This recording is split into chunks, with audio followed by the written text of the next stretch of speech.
পেৰিছৰ আকাশলৈ চকু তুলিলে চকুত পৰে এটা অনন্য দৃশ্য। লোহাৰ জালিকাৰে নিৰ্মিত এটা সুউচ্চ টাৱাৰে যেন আকাশখনে চুবলৈ চেষ্টা কৰি আছে। এয়া আন কোনো নহয়, পৃথিৱী বিখ্যাত আইফেল টাৱাৰ, ফ্ৰান্সৰ পৰিচয়, ইউৰোপৰ গৌৰৱ। স্থপতিবিদ আলেকজেণ্ডাৰ গুস্তাভ আইফেলৰ নামত নামাকৰণ হোৱা এই টাৱাৰৰ প্ৰকৃত ডিজাইনাৰ আছিল মৰিছ কুয়েছলিন আৰু এমিল নুগয়াৰ নামৰ দুজন প্ৰতিভাৱান অভিযন্তা।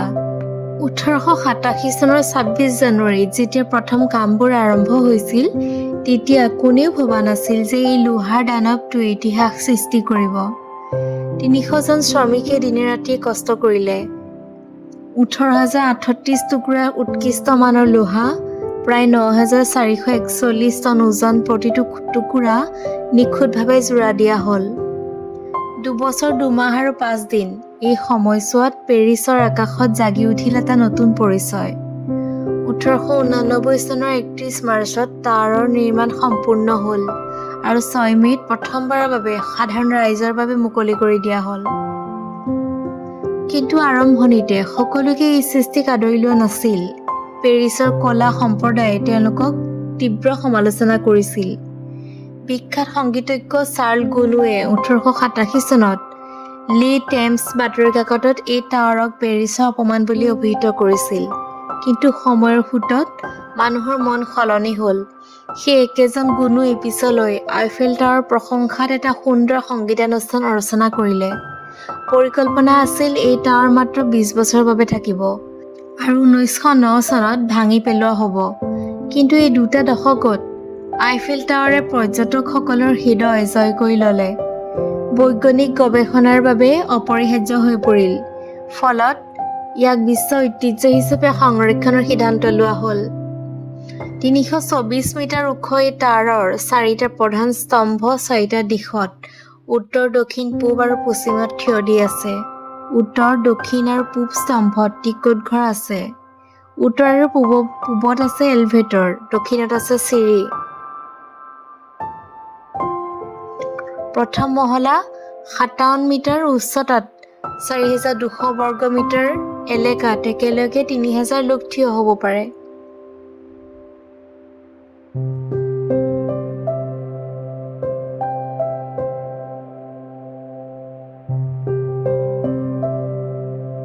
জালিকাৰ বাৰাণ্ডাত বহি বাইনোকুলাৰেৰে চাব পাৰি পেৰিছৰ ঐতিহাসিক অট্টালিকাবোৰ। কাঁচৰ বেৰত ৰেষ্টুৰেণ্টত খাদ্য উপভোগ কৰি থাকোঁতে চকুত পৰে চহৰখনৰ অনন্য সৌন্দৰ্য।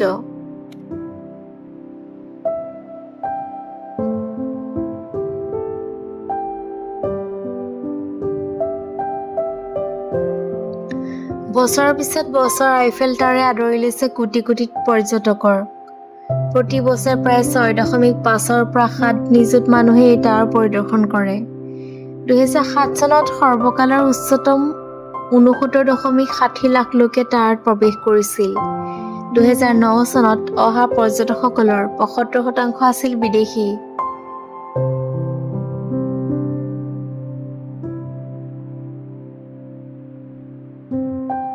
প্ৰতি 7 বছৰ মূৰত 100 বৰ্গ কিলোমিটাৰ কালি জুৰি এই টাৱাৰক ৰং কৰা হয়। 1964 চনত ইয়াক ঐতিহাসিক স্মাৰক হিচাপে মনোনীত কৰা হয় আৰু 1991 চনত ইউনেস্কোই ইয়াক বিশ্ব ঐতিহ্য ক্ষেত্ৰৰ অংশ হিচাপে স্বীকৃতি দিয়ে।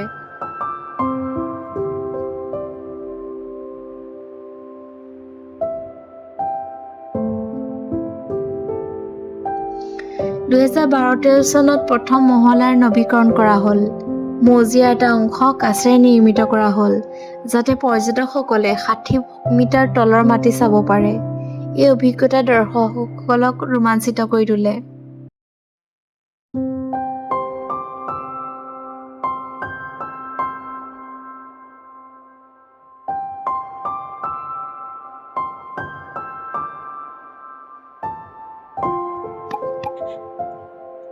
আজি আইফেল টাৱাৰ কেৱল এটা স্থাপত্য শিল্প নহয়, ই ফ্ৰান্সৰ পৰিচয়, ঔদ্যোগিক বিপ্লৱৰ স্মৃতিচিহ্ন, মানৱ দক্ষতাৰ প্ৰতীক।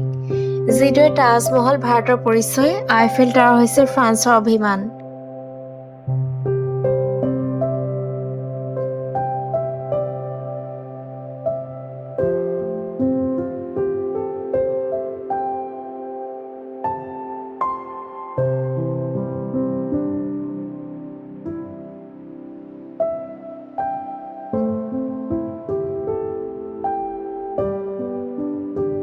প্ৰায় 20 কোটি লোকে ইতিমধ্যে এই টাৱাৰ দৰ্শন কৰিছে। প্ৰতিজন দৰ্শকে লৈ যায় এক অনন্য অনুভূতি। পেৰিছৰ পৰা লোহাৰ এই ৰাণীৰ পৰা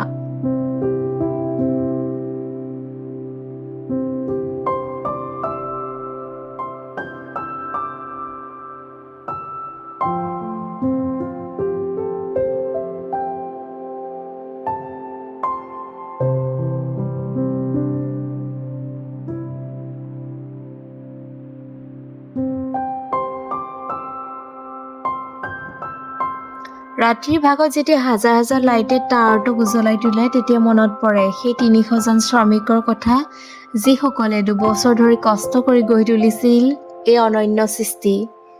আইফেল টাৱাৰ কেৱল এটা টাৱাৰ নহয়, এটা সপোন, এটা ইতিহাস, এটা জীৱন্ত কিংবদন্তি।